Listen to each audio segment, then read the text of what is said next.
العالمين والعاقبة للمتقين والصلاة والسلام على سيد الأنبياء والمرسلين سيدنا وحبيبنا وحبيب رب العالمين محمد وعلى آله وأصحابه ومن هدى بهديه إلى يوم الدين. قال الله تبارك وتعالى في كتابه المجيد والفرقان الحميد: فأعوذ بالله من الشيطان الرجيم، بسم الله الرحمن الرحيم.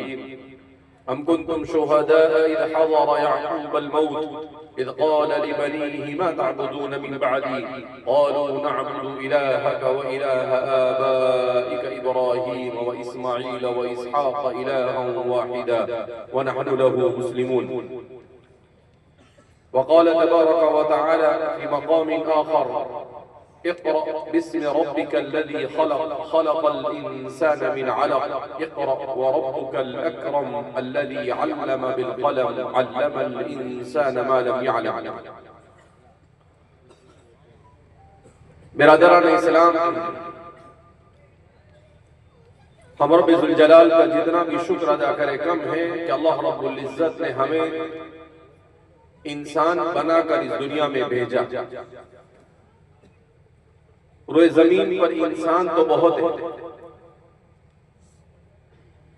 ایک اندازے کے مطابق اس وقت روئے زمین پر 800 کروڑ انسان آباد ہے.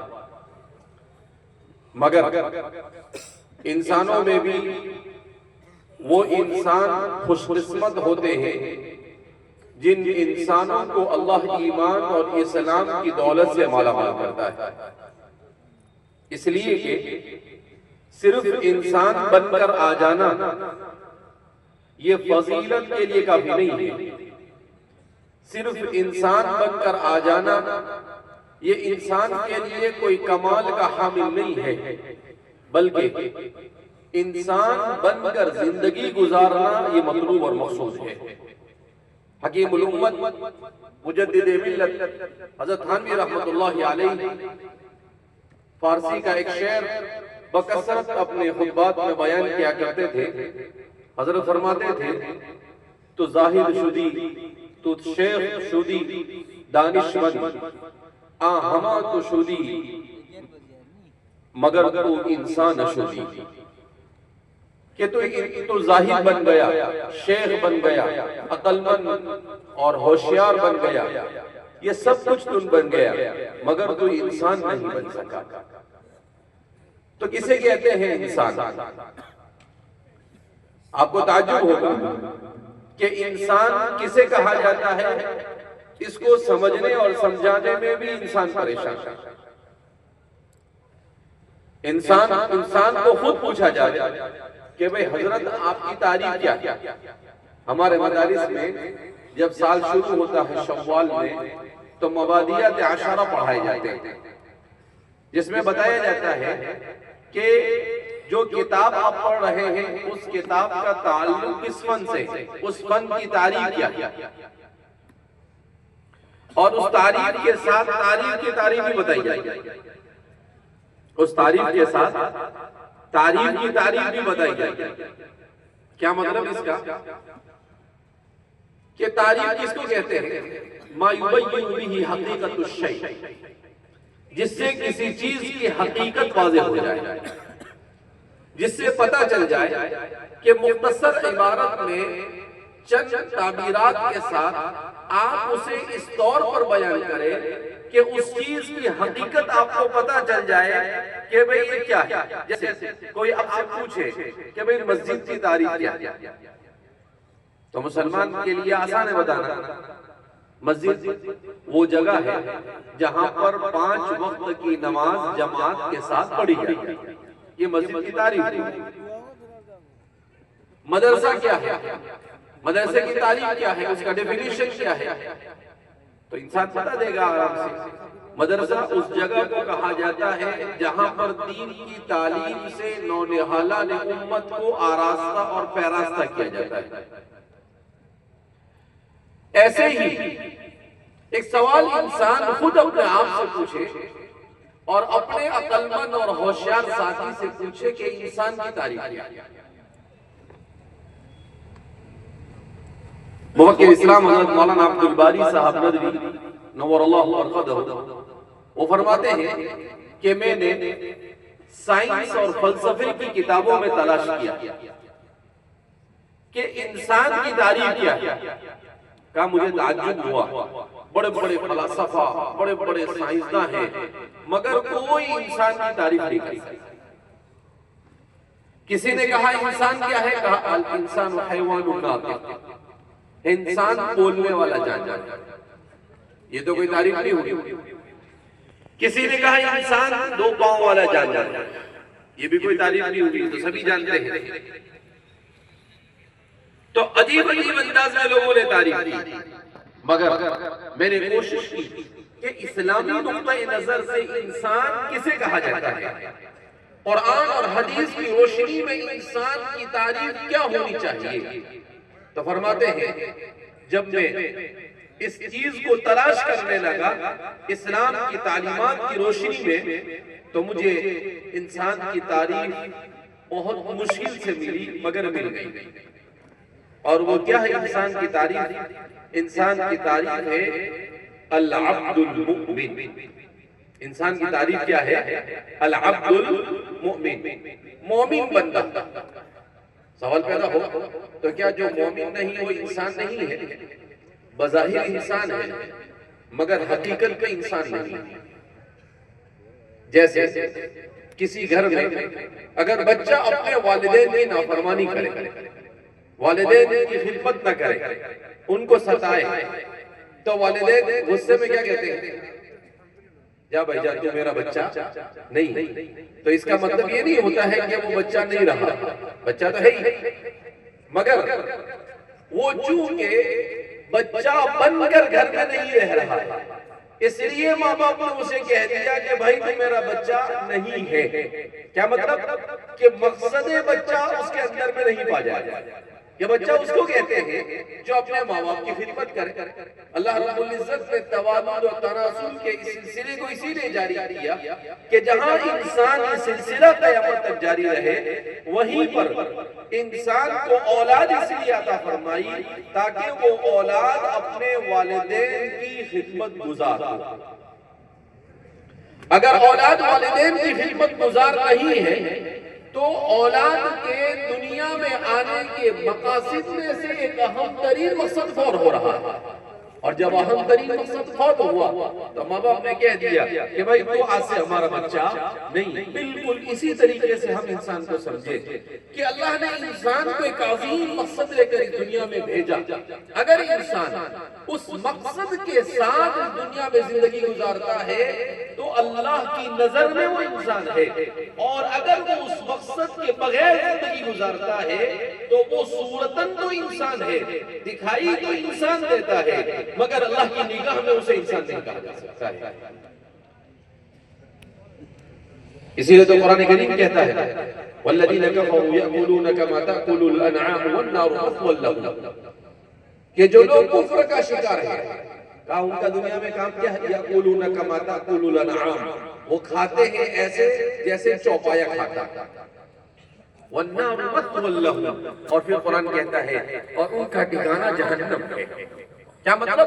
ان میں اور جانور میں کوئی فرق نہیں. جانور بیچارہ کیا ہے؟ کھانے کے علاوہ اس کا کوئی کام ہی نہیں. ہاتھی ہوتا ہے تو ہاتھی کتنا کھاتا ہے؟ اس کو روزانہ 40 سے 50 کلو گھاس چاہیے کھانے کے لیے. کتنا گھاس چاہیے؟ 40 سے 50 کلو.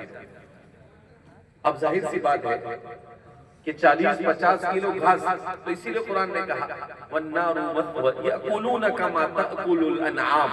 اب دیکھیں گے گائے ہے، بھینس ہے، ان کو کتنا کھاتے ہیں؟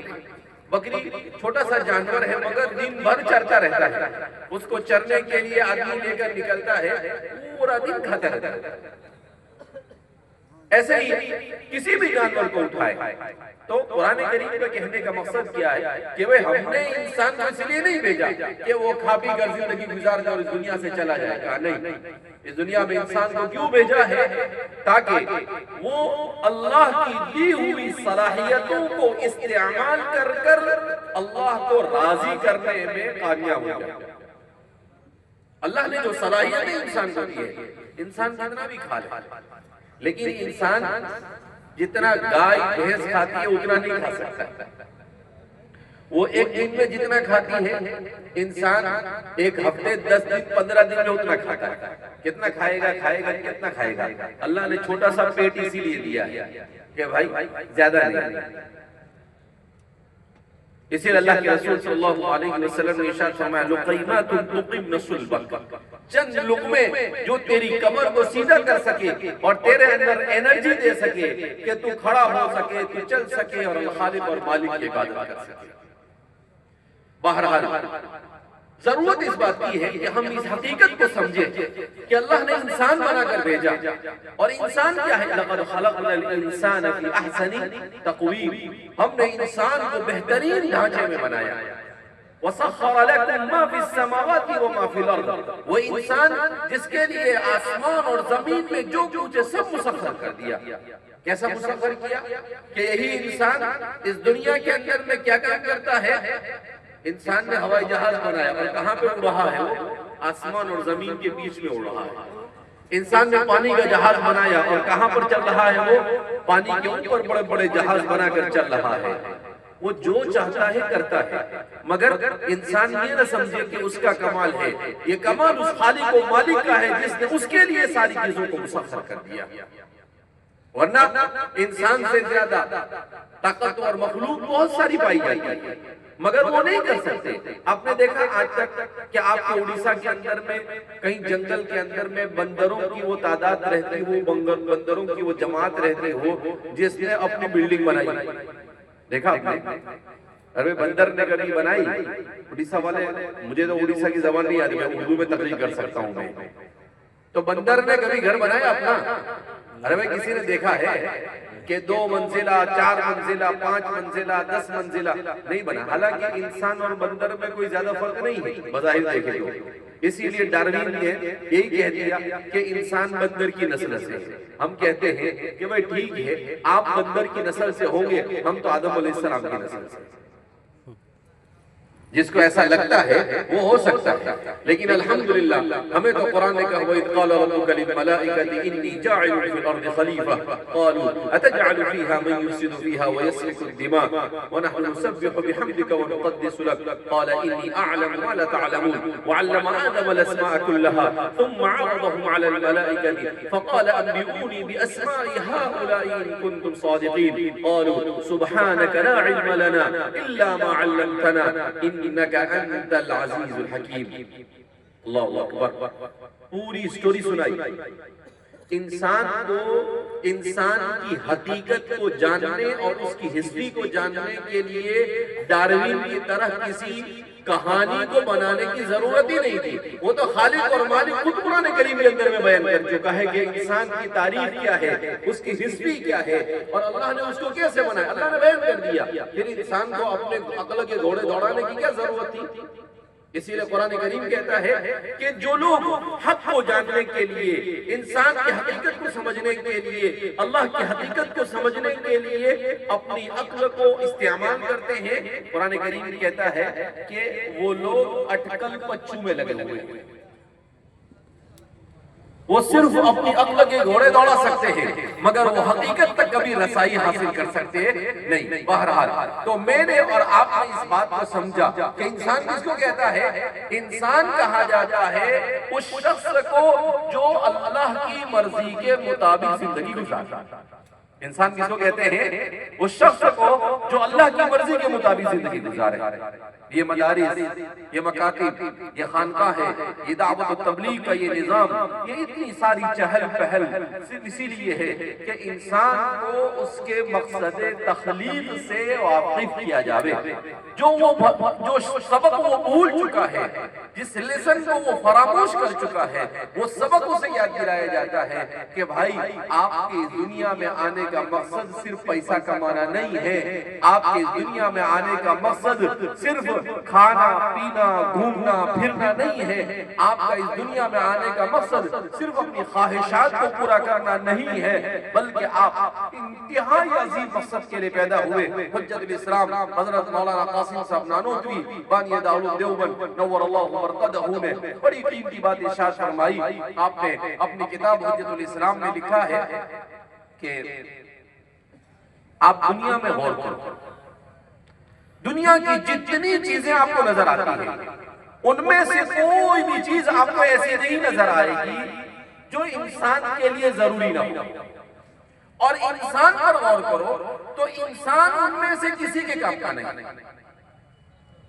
انسان ان میں سے کسی کام کا نہیں. اب آپ کہیں کہ یہ کیا ہے تو حضرت نے کتنا اچھا سمجھا ہے، کہا آپ زمین کو دیکھو. اگر یہ زمین نہ ہو تو کیا زمین پر انسان رہ سکتا ہے؟ بغیر زمین کے انسان زندہ رہ سکتا ہے؟ نہیں رہ سکتا. اگر پانی نہ ہو انسان زندہ رہ سکتا ہے؟ نہیں رہ سکتا. اگر آکسیجن نہ ہو انسان زندہ رہ سکتا ہے؟ نہیں رہ سکتا ہے. ابھی ایک سائنسی تحقیق یہ کہی کہ اگر 5 سیکنڈ کے لیے اللہ دنیا سے آکسیجن کو ہٹا دے تو دنیا میں کیا ہوگا؟ آپ کو اندازہ ہے کہ صرف 5 سیکنڈ کے لیے اگر آکسیجن کو ہٹا دیا جائے تو جتنی بلڈنگیں ہیں وہ سب زمین پر گر جائیں گی. اس لیے کہ یہ ریت، یہ مٹی اور یہ سیمنٹ اور یہ اینٹ اس وجہ سے اتنے مضبوطی کے ساتھ ایک دوسرے کے ساتھ جڑے ہوئے ہیں کہ اس میں آکسیجن ہے. اگر وہ آکسیجن اللہ نکال لے تو وہ دڑام سے زمین پر آتا ہے. یہ انسان کا بدن جو ہے اس میں جو چمڑی ہے وہ اس وجہ سے صحیح سالم کھڑی ہے کہ اس میں آکسیجن ہے. اگر اللہ آکسیجن کو 5 سیکنڈ کے لیے ہٹا دے تو انسان کی چمڑی یہ پانی کی طرف پگھل کر نیچے آ جائے. اگر اللہ آکسیجن کو ہٹا دے تو جو انسان کے بدن میں ہڈیاں ہیں وہ اپنی طاقت کھو دے اور انسان کی ساری ہڈیاں یہ ٹوٹ پھوٹ کر فنا ہو جائے. تو کہا صرف 5 سیکنڈ اگر خالق اور مالک آکسیجن کو ہٹا دے تو کائنات کا سارا نظام درہم ہو جائے گا. یہ پانی سمندروں میں ندیوں میں جو ٹھہرا ہوا ہے وہ آکسیجن کی وجہ سے، اگر یہ آکسیجن ہٹ جاوے تو یہ سارا پانی اچھل کود کر انسان کی بستیوں کے اندر میں آ جائے گا. ایک آکسیجن ایسے ایک ایک چیز کے اوپر غور کریں تو فرماتے ہیں کہ آپ سورج کو دیکھو، اگر سورج نہیں تو انسان کے لیے زندگی گزارنا بہت مشکل. انسان کیسے زندگی گزارے گا؟ اگر چاند نہیں تو ہم جو فروٹ کھاتے ہیں اس کے اندر میں مٹھاس نہیں پیدا ہو سکتا، اس میں کھٹاس نہیں پیدا ہو سکتا. ہم جو چاول کھاتے ہیں اس میں لذت نہیں آ سکتی. جتنی بھی چیزیں تو چاند. اب کہا جس چیز پر دنیا میں آپ کو نظر پڑے وہ ساری چیزیں انسان کے لیے مفید ہے، مگر انسان ان میں سے کسی کے لیے بھی مفید نہیں. کیا مطلب؟ کہ اگر انسان نہ ہو تو زمین کو کوئی فرق پڑے گا؟ کوئی فرق نہیں پڑے گا. دوسرے بہت سارے جانور. اگر سورج، اللہ رب العزت نے سورج کو بنایا اور انسان کو نہ بنائے تو سورج کو کوئی فرق پڑے گا؟ کوئی فرق نہیں پڑے گا. چاند کو کوئی فرق پڑے گا؟ کوئی فرق نہیں پڑے گا. پانی کو کوئی فرق پڑے گا؟ کوئی فرق نہیں پڑے گا. کسی کو کوئی فرق نہیں پڑے گا. اب سوال پیدا ہوتا ہے جب ہر چیز انسان کے لیے تو انسان کس کے لیے؟ ایک سوال دماغ میں آنا چاہیے کہ جب ہر چیز انسان کے لیے ہے تو انسان کس کے لیے؟ قرآن کریم میں اسی کو خلق لکم ما فی السماوات و ما فی الارض، کہ اللہ نے تمہارے لیے بنائے جو کچھ آسمانوں اور زمین میں ہے. انسان یہ زمین کا جو سیارہ ہے اس پر رہ سکتا ہے، مگر انسان چاند کے اوپر زندگی گزارنا بہت ڈیفیکلٹ ہے. مگر یورپ اور امریکہ کے بیوقوف لوگ جو حمقا نہیں بلکہ سید الحمقا ہے، سارے پاگلوں کے سردار ہیں، وہ کیا کہتے ہیں کہ ہم چاند کے اوپر بلڈنگ بنانے والے ہیں اور تم کو وہاں پر گھومنے کے لیے لے جانے والے ہیں. انسان وہاں پر چل نہیں سکتا ہے، کیوں؟ وہاں آکسیجن نہیں ہے. اس کو زمین پر سے آکسیجن لے کر جانا پڑے گا، منہ پر آکسیجن لگانا پڑے گا، چلنے کے لیے 2 ہاتھ میں لکڑیاں رکھنی پڑے گی. بھائی ایسا محتاجی والا گھومنے پھرنے انسان کیوں جائے گا؟ اور ابھی تو اناؤنس بھی کر دیا ہے کہ اگر آپ کو چاند پر گھومنے کے لیے جانا ہے تو 2 ملین یا 3 ملین ڈالر لگیں گے. خالی لوگوں کو بیوقوف بنانے کا چکر ہے. تو چاند پر زندگی نہیں گزار سکتا انسان، مگر اس زمین پر جس کرے ارض پر ہم رہتے ہیں اللہ نے اس کو بنایا ایسا کہ انسان آسانی کے ساتھ زندگی گزار سکتا ہے. اس کے علاوہ کوئی اور سیارہ ایسا نہیں ہے جس پر انسان زندگی گزار سکتا ہے. تو اس لیے اب اس سوال کا جواب کہ جو سب کچھ انسان کے لیے، انسان کس کے لیے؟ حدیث پاک میں رسول اللہ صلی اللہ علیہ وسلم نے ارشاد فرمایا الدنیا خلقت لکم وانتم خلقتم للآخرہ، دنیا تمہارے لیے بنائی گئی اور تمہیں آخرت کے لیے بنائی گئی۔ تو پھر فرماتے ہیں کہ کیا مطلب اس کا؟ کہا انسان کو اللہ نے اس لیے بنایا تاکہ وہ اپنے خالق کی اطاعت، عبادت اور بندگی کرے۔